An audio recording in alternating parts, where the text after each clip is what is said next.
వివాహ జీవితంలో తోడుగారండి. ఈ శ్రేష్టమైన సమయాన్ని జరుపుకోవడానికి దేవుడు ఇచ్చాడు. అందుని బట్టి మరి తమ్ముడు అనిలకు చేసుకోవడానికి వివాహ అలాగే పెళ్లి రోజు శుభాకాంక్షలు తెలియజేస్తున్నాను. గాడ్ దేవుడు దీవించుగాక. ఏదేమైనప్పటికీ దేవుడి మహాకృప కలిగిన వారు, ఆయన మహాత్మ్యం కలిగిన దేవుడు, ఆయన ఆశ్చర్యకరుడు, అద్భుతకరుడు. అందుకోసమే అపోస్తుడైన పౌలు రాస్తూ ఎఫెసీ పత్రిక 5వ అధ్యాయంలో 20వ వచనంలో ఆయన ఒక మాట అంటాడు. చదవండి పరిశుద్ధ బైబిల్ గ్రంథం నుంచి. మన ప్రభువైన యేసుక్రీస్తు పేరట సమస్తమును గూర్చి తండ్రి అయిన దేవునికి ఎల్లప్పుడూ కృతజ్ఞతాస్తుతులు చెల్లించుచు. ఎల్లప్పుడూ తండ్రికి కృతజ్ఞతాస్తుతులు చెల్లించాలి. ఎందుకు కృతజ్ఞతాస్తుతులు చెల్లించాలి? దేవుడు మేలు చేశాడు. ఏమిటి మేలు చేశాడు? వారి వివాహమై ఇన్ని రోజులు దేవుడు కృపాక్షేమాలు ఇచ్చాడు.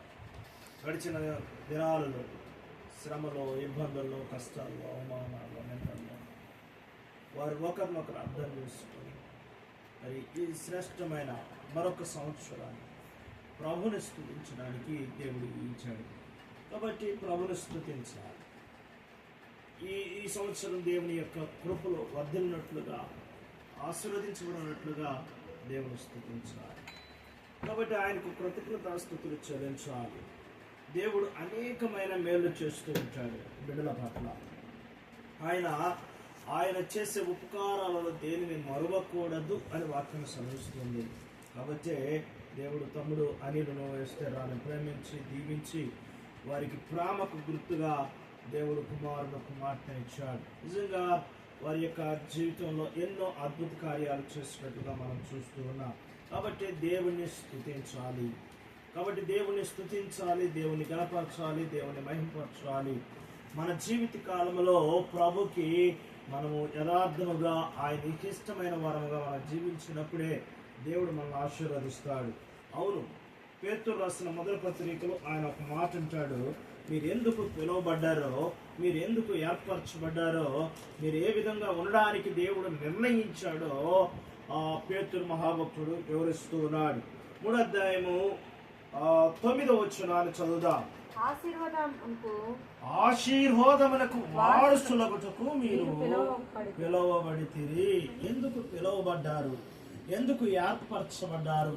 దేవుడు ఎందుకు అనాది సంకల్పములను దేవుడు మిమ్మలను ఒకటిగా చేశాడు అంటే మిమ్మలను ఆశీర్వాదమునకు వారసులుగా ఉండటకు, ఆయనకు వారసులుగా ఉండటకు, దేవుని యొక్క బిడ్డలుగా ఉండటకు, దేవుని యొక్క చిత్తములో నడవడానికి దేవుడు మిమ్మలను ఆశీర్వాదమునకు వారసులుగా పిలిచాడు.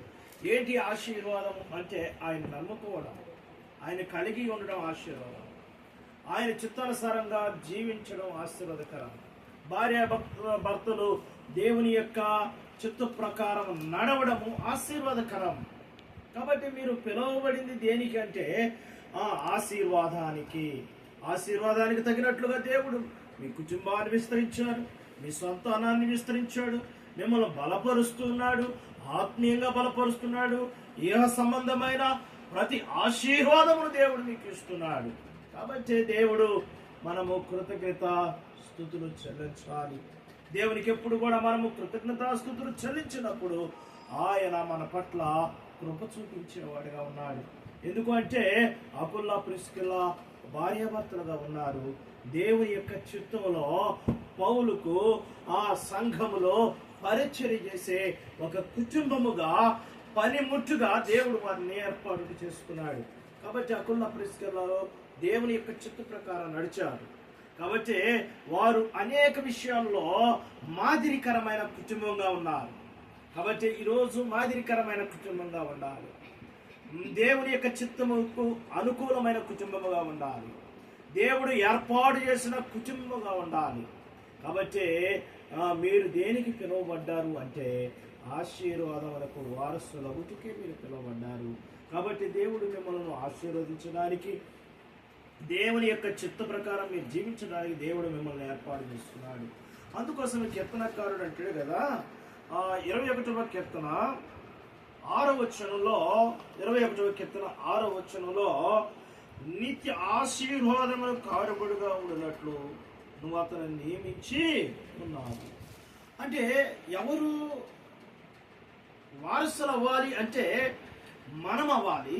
ఎవరు నిత్య ఆశీర్వాదమును ఇచ్చేది అంటే దేవుడు మాత్రమే. అదే అంటున్నాడు, ఇదిగో నిత్య ఆశీర్వాదములకు కారకులుగా ఉండునట్లు మీరు అనేకులకు వెలుగుగా ఉండాలి, అనేకులకు ప్రయోజనకరముగా ఉండాలి, అనేకులకు మార్గదర్శకులుగా ఉండాలి. జకర్యా ఎలిజబెతులు ఎలాగా మాదిరికరమైన కుటుంబంగా ఉన్నారు. రూతు బోయోజులు ఎలాగా మాదిరికరమైన కుటుంబంగా ఉన్నారు. మనం చూస్తుండే ఇస్సాకు రెబ్కాలు ఎలాగ దేవుని సన్నిధిలో వారు భయభక్తులు కలిగిన కుటుంబాలుగా ఉన్నారు.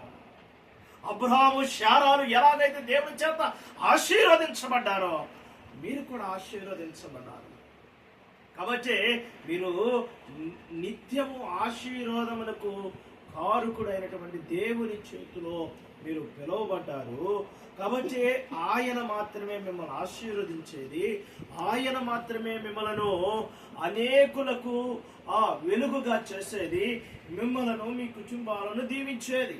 కాబట్టి పిల్లరా, ఈ రాత్రికాల సమయంలో దేవుడు మిమ్మల పట్ల ఒక ప్రణాళిక కలిగి ఉన్నాడు, ఒక ఉద్దేశాన్ని కలిగి ఉన్నాడు. ఏమిటంటే వారసులగుటకు. దేనికి వారసులగుటకు? ఆశీర్వాదములకు. ఈరోజు మీరు ఆశీర్వదించబడాలి. ఆశీర్వదించబడడం అంటే అభివృద్ధి, జీవితం, ఆత్మీయ జీవితంలో కావచ్చు, శరీర సంబంధమైన జీవితంలో కావచ్చు, మీరు ప్రతి జీవితంలో మీ కుటుంబ వ్యవస్థ నిత్యము ఆశీర్వాదకరముగా ఉండాలి, వెలుగుగా ఉండాలి, శాంతి సమాధానము కలిగిన కుటుంబంగా ఉండాలి. భార్యాభర్తలలో ఎప్పుడైతే ఐక్యత ఉంటుందో, ప్రేమ ఉంటుందో, దేవుడు కలిసి ఉంటాడో ఆ కుటుంబం ఆశీర్వాదంతో నింపబడుతుంది, దీవించబడుతుంది. కాబట్టి ఆరవ వచనంలో అన్నాడుగా, నిత్య ఆశీర్వాదమునకు కారకులుగా ఉండునట్లు నిన్ను మీ కుటుంబాన్ని నిత్య ఆశీర్వాదము కారకులుగా ఉన్నట్లు దేవుడు ఏర్పాటు చేశాడు. చివరిగా ఒక మాట చదువుదామా పరిశుద్ధ బైబిల్ గ్రంథంలో నుంచి. కీర్తన గ్రంథం 115వ కీర్తన 12వ వచనం చదువుదాం. యెహోవా మమ్మును మర్చిపోలేదు, ఆయన మమ్మును ఆశీర్వదించును. ఏమన్నాడు? యెహోవా మమ్మును మర్చిపోలేదు. దేవుడు మర్చిపోలేదు. దేవుడు మర్చిపోయేవాడు కాదు. ఒకవేళ మనం మర్చిపోతూ ఉంటాం చాలా సందర్భాలు దేవుని విడిచిపెడుతూ ఉంటాం. కానీ దేవుడు మాత్రం మీరు ఏర్పాటు చేసిన నాటి నుండి, దేవుడు మిమ్మల్ని ఎన్నుకున్న నాటి నుంచి దేవుడు ఎన్నడూ కూడా మిమ్మల్ని మర్చిపోలేదు. కాబట్టి ఆయన అంటున్నాడు కదా, యెహోవా మమ్మను మర్చిపోలేదు, ఆయన మమ్మలను ఆశీర్వదించాడు. నిజంగా ఎలాగ ఆశీర్వదించాడంటే బిడ్డలతో ఆశీర్వదించాడు, అండి రక్షణతో ఆశీర్వదించాడు, కుటుంబం అంతా కూడా దేవుళ్ళు ఎదగటానికి ఆశీర్వదించాడు. ఎందుకంటే గొప్ప భాగ్యం ఏం కావాలి? ఆ ఇంటిలో ఆ కుటుంబంలో భార్యాభర్తల మధ్య ఒకరినొకరు అర్థం చేసుకుంటూ ప్రేమానురాగులతో కలిగే కుటుంబముగా ఉన్నట్లయితే అంతకంటే గొప్ప భాగ్యం ఏముంటుంది? కాబట్టి దేవుడు మమ్మల్ని మర్చిపోలేదు. సమస్త ఆశీర్వాదాలతో నింపాడు, సమస్తమైన దీవెనతో నింపాడు. ఆయన మమ్మల్ని మర్చిపోలేదు. యెహోవా ఆశీర్వదించాడు. గడిచిన సంవత్సరం నుంచి ఈ సంవత్సరం వరకు ఎన్నో ఇరుకుల్లో, ఇబ్బందుల్లో, కష్టాల్లో, అవమానాల్లో ఆయన తోడుగా ఉండి మరొక సంవత్సరాన్ని ఇచ్చాడు. కాబట్టి ఈ సంవత్సరం కూడా మిమ్మలను, మీ కుటుంబాలను, మీ బిడ్డలను సర్వ సమృద్ధిగా ఆశీర్వదించి దీవించి తన కృపలో భద్రపరచుగాక. దీవించి ఆశీర్వదించుగాక. మరొకసారి మీకు అలాగే తమ్ముడు అన్నిటికీ వేస్తాడానికి ప్రతిరోజు శుభాకాంక్షలు తెలియజేస్తూ దేవుడు మిమ్మలను, మీ బిడ్డలను ఇలాగా ఆశీర్వదించి దీవించుగాక. ప్రార్థించారు. మహాపరిశుద్ధుడైన తండ్రి,